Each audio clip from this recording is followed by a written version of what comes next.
Welcome back to Our Community. Susie Thomas visiting with Teresa Fout from the Junior League of Stark County. Sounds pretty cool. Let's hear those dates again where you're going to be doing new member information meetings. Sure. We've got May 16th at 6:30 at our headquarters at the Glass Towers, and then June 16th at 10 in the morning, headquarters at the Glass Towers in Belden Village. Awesome. And what takes place at those? Is it just free-for-all, asking questions, or what does that look like? We have members there, and they'll do a short little presentation just kind of explaining what Junior League is. And then, you just get to know each other, talk, find out where each other's from, and just answer all your questions, because usually people just want to hear more. You said you have to be 21. Is there a cap? No, how old to be? Cap. No, you can be as old as you want to be. Awesome. just as long as you're at least 21. And want to volunteer. Yes. Anywhere. Yes. Very cool. All right. You've got some neat events coming up. First of all, a fundraiser, because what you do, it doesn't happen for free. You need to raise some funds. Yes. What's taking place? So we have a neat fundraiser this year. It's called Night at the Races. It's a Kentucky Derby themed Night at the Races, and it's going to be April 27th, so coming up very soon at 6 p.m. at Elm Ridge, and it's going to be a lot of fun, just a lot of fun. So what do we get to do? We actually purchase horses and they race? Yes. Okay. Virtually, yes. Okay. So the tickets are $40 per person, and we have dinner included. And there are these virtual horse races. It's really neat. You know, they project it up on a screen, and you get to cheer for your horse, and you can purchase a horse and actually pick a name for your horse. Nice. And some people have picked some really cute names. I have my favorites so far. Like my husband and I, we named our horse a Good Ham Sandwich, because my husband says nothing beats a good ham sandwich. And we'll see if nothing beats a good ham sandwich. We'll find out. And there's Type A is one of the horses, which I think is really funny. Yes. So, and you know, the host of the Night at the Races will call the race. So they'll call the horses with your names. So they'll say, okay, a good ham sandwich is in the lead. And yeah, it's very cute and fun. So people get very excited about it. Are real horses racing and we're watching it on video? Yes. We're watching video from real horse races, and you don't know which one's going to win, so you're cheering for your horse. And it's not like some famous one where we all want to, okay, which one of those horses is Secretariat? I'll take that one and rename it. Nope, not Secretariat. No, you can't tell who's going to win. So it's really a lot of fun. And we'll have baskets, and we'll have silent auction, and like I said, dinner, and it's just going to be a lot of fun. Very, very fun. And of course, all proceeds go to the Junior League, and all the projects that the Junior League is doing. Absolutely.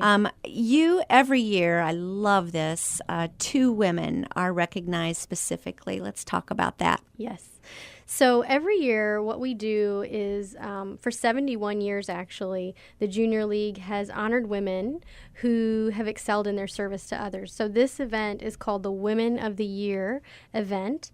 And these awards are given every year to women who have gone the extra mile, and usually quietly and without fanfare.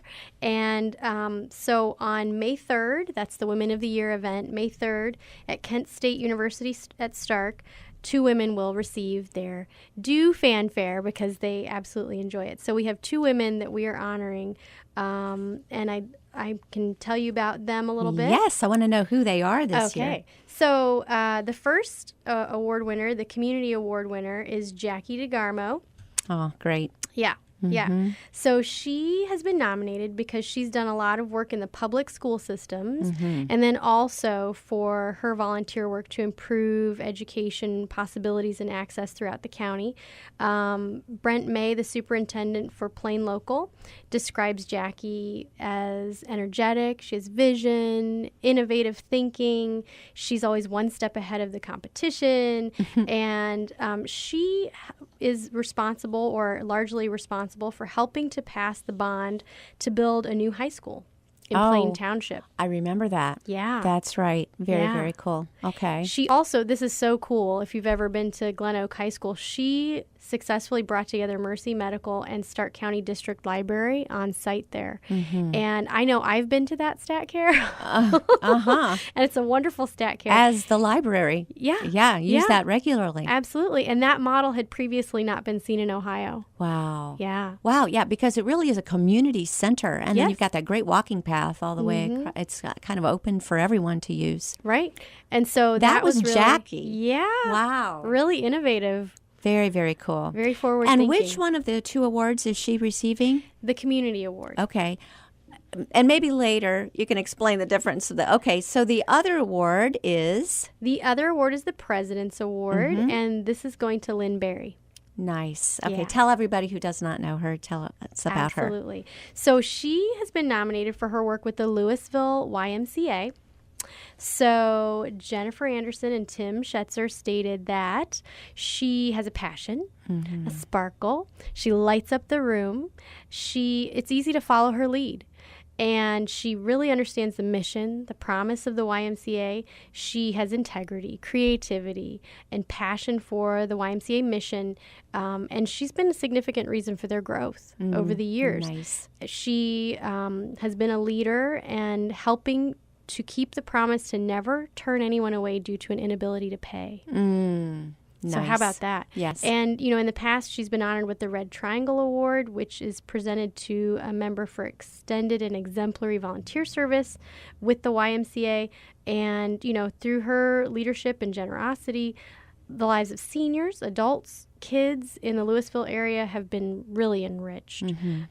So she helped with the capital campaigns in 1984, 1990, and 2006, which helped with 3 separate editions, which total 36,000 square feet. Wow. Incredible. Wow. And so the Louisville YMCA would look totally different if it weren't for all of her efforts. So, and then she's also been active in Arts in Stark, Mount Union, Advisory Board, United Way, and so we're a better community because of her. Very, very cool. Yes, some Arts in Stark people were just talking about how delighted they are that she's getting this kind of recognition. Yeah. So, okay, what is the difference between Community Award and President's Award, or does that matter? It's the fact that you're wanting to recognize 2 people, and some perhaps are getting recognized by the president, and some are getting recognized by the entire community, or something like that. Or am I making no sense whatsoever? Oh, no, you're making total sense. Okay. So the President's Award is given to a community member who has spent most of their volunteer time with one organization. So that's the President's Award. And then the Community Award is given to a community member who has focused their volunteer time in several different organizations who would like to recognize her for her contribution. So they're both people who've helped a lot, and we just want to honor them both. And I think when you attend, you listen to these resumes and you listen to what these women have done, and you just kind of go, wow, that is amazing. Yeah, there really are some superheroes around town who aren't necessarily wearing capes, but are nonetheless superheroes, yes? It's very inspiring to go to this event. It just makes you want to get out and do something for your community, because they've usually juggled home and volunteer work and really made a lasting impact that is so inspiring to see. And anyone can go. Yes. Yes. In fact, you encourage it, right? We all can attend Women of the Year. Yes. In fact, today is the last day for RSVPs for Women of the Year, and people can RSVP through our website if they'd like to attend. They can go to the website, purchase tickets right there. So it's jlstarkcounty.org for Junior League starkcounty.org, and that's the same place they can go to purchase tickets for Night at the Races, the fundraiser as well. And that pretty much needs to happen in the next day or so, too, for the fundraiser, because that's going to be on April 27th. So that's upon us. Okay, that is in 2 days. Yes. So, yes. Yes. So order those today. And also, you must order today the Women of the Year, although that's taking place May 3rd at Kent State at Stark. Yes. Okay. These are fun. Let's give it one more plug as far as Women of the Year. How many of you attended through the years, and what do you walk away from just that experience of meeting some of these women who have done so much, as you said, without really wanting any recognition for it at all.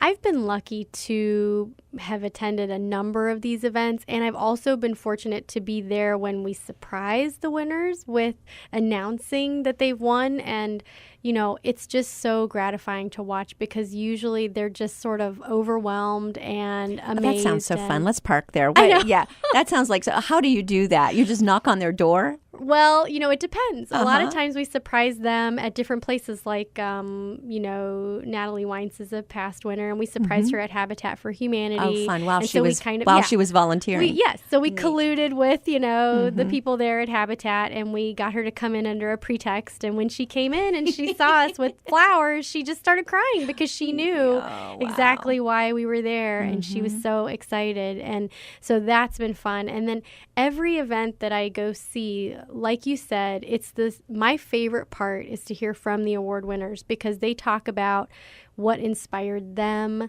and how they helped through the years and what their challenges were and what kept them going.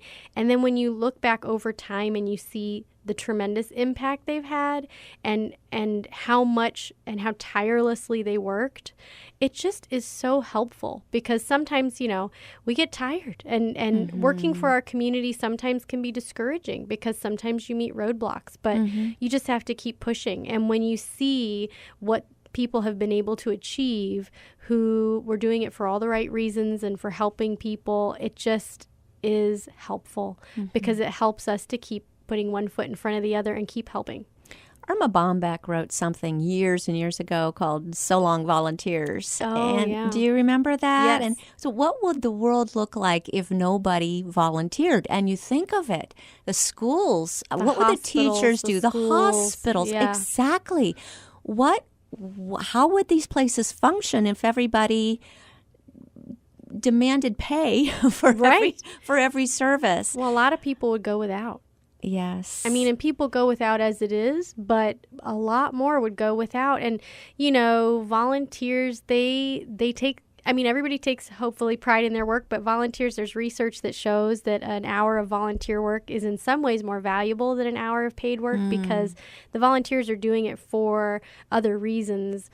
So they, like if, you know, they're painting something, they're doing it to help people rather than, you know, maybe somebody who's getting paid and says, well, it's time for my lunch break. I'm time to go. And it's just a different kind of work. It is a different kind of work. And I think it does, what you say is exactly right. It does kind of feed what you do for pay then. Yes. Because especially when you volunteer at something completely different than your paid occupation. I even read something that says if you volunteer, you actually feel like you have more time, which sounds kind of interesting and paradoxical because you're spending time to volunteer, but it makes you feel like you have more time. And as I reflect on my own volunteering, I think it's because it's so fulfilling. So you don't feel like you're just constantly scrambling from one thing to the other. It feels like a breath of fresh air. It feels like a free open space where you can help and be with friends and do something positive. An excellent point and a good point to end on. Teresa Fout, be sure you go to jallstarcounty.org. Get those tickets for Night at the Races, and today's the last day to get them for Women of the Year. We hope to see you there. Teresa, thanks for all you do in our community. Thanks so much for having me.